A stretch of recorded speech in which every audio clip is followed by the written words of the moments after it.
5th Street, and this is kind of the home stretch. Been recording for 12 minutes and 40 seconds, which I have no problem being able to fill that time slot with conversation, obviously. But if you take a look down that street and see at the end of the street and beyond the mountains, you can get a picture of just how beautiful it is here, especially at this time of the year, which is obviously the reason I want to be here. Now, don't get me wrong, I love it back east. I think that Western New York is got to be one of the most beautiful places, at least 3 seasons of the year. On the other hand, I'm kind of over winter, and snow, slush, and ice, and cold, wind, and this, that, and the other thing. And so, if I have the ability to do it, then I'm going to do it. So I'm coming here. And I'm enjoying it. And I'm very grateful for it. We miss our family, we miss our friends.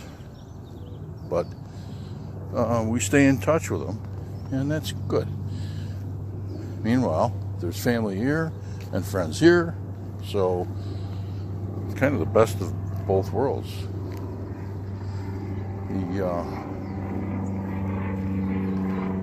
The good news is that there's nothing, no contracts that say we have to do anything. And we're able to conduct our business no matter where we are. So, thanks to things like the information technology industry, smartphones, laptops, internet, and so on, it does allow you to be a lot more mobile these days. You give up some things, which I think you need to remind yourself once in a while that you have to have, and you got to get back to it. Some of the more natural things, but you can certainly find a balance, and that's where I'm striving, is to try to find some balance in that. And I'm grateful that 2 days before I turn 65, I could say I'm doing that. And I think that there's a lot of people in the world that don't have that option. And they don't feel that they have the ability to make changes in their life to make it better. And that's sad, which kind of pushes me to the brink of political commentary now. It's my belief. We live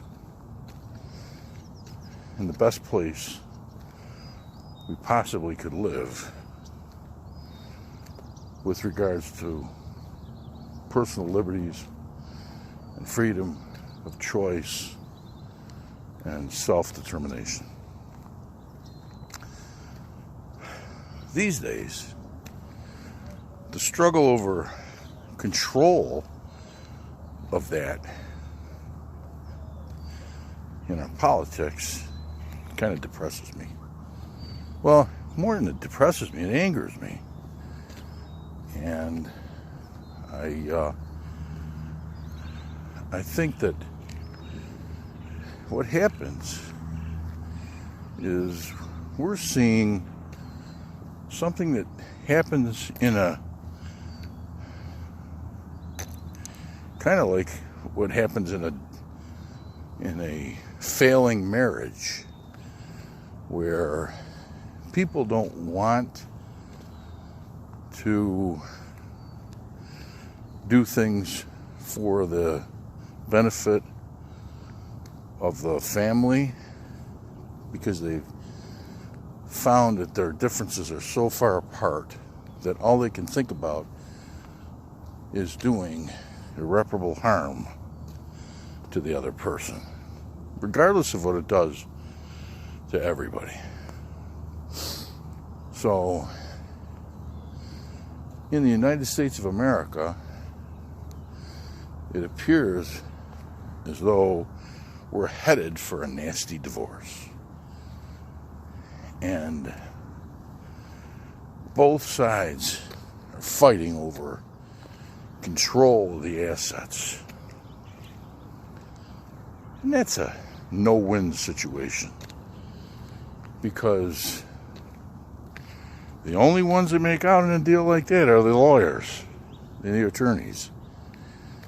And we know about them, don't we? I mean,